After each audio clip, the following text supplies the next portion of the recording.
Good morning. I'm very sorry I can't be with you in the Netherlands this week, but I am very pleased to offer a few thoughts from Washington as the Global Oceans Action Summit continues. To start, let me thank all of the summit sponsors for bringing together so many influential people from so many different sectors to discuss what is absolutely one of the most complex global challenges we face today: how we protect the ocean. It's certainly an appropriate week for the summit to take place. This past Tuesday marked the 45th annual Earth Day. I still remember the very first Earth Day back in 1970 when more than 20 million Americans gathered in parks and schools, auditoriums, to demand better care for our natural resources. I actually helped organize the efforts in my home state of Massachusetts. Well, the fact is, it's impossible to care for our Earth without caring for the ocean that covers nearly 3/4 of Earth itself. And if you look at a map, you'll see that no single country can claim the ocean as its own. It's very clearly our ocean to share, and that also means we share the responsibility to act as its steward. I know that every one of you at the summit understands this, and you know how much the ocean means to our economies, our well-being, and our entire way of life on Earth. And that's true whether you're talking about a community on the coast or one hundreds of miles from the nearest beach. But you also know the extent to which the ocean is in deep trouble.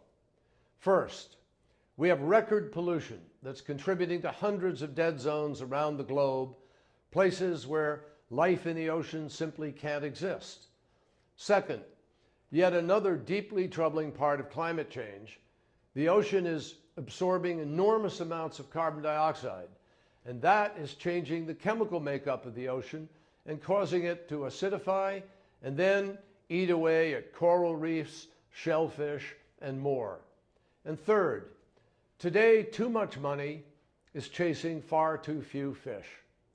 I spent a lot of time examining this issue when I served as chairman of the U.S. Senate Oceans and Fisheries Subcommittee. To a lot of people, the supply of fish just seems endless. You go into a restaurant, you order, you have no linkage to what's really involved in putting that fish on your plate. But the fact is, almost 1/3 of the world's fish stocks are currently overexploited, and most of the others are fished at the absolute maximum levels. That is the definition of unsustainable.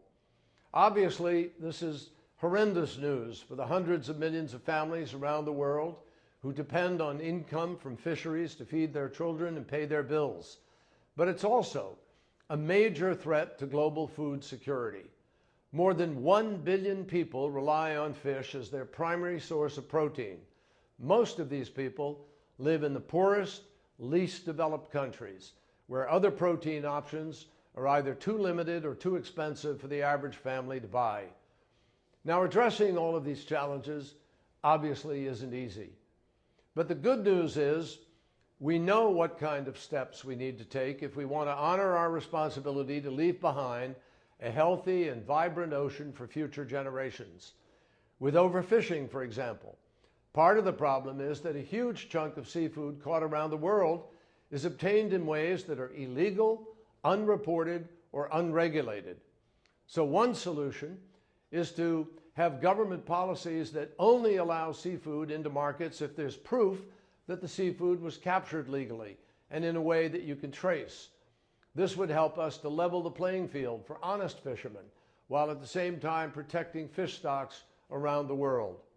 Ultimately, what we need is a new global ocean policy agenda.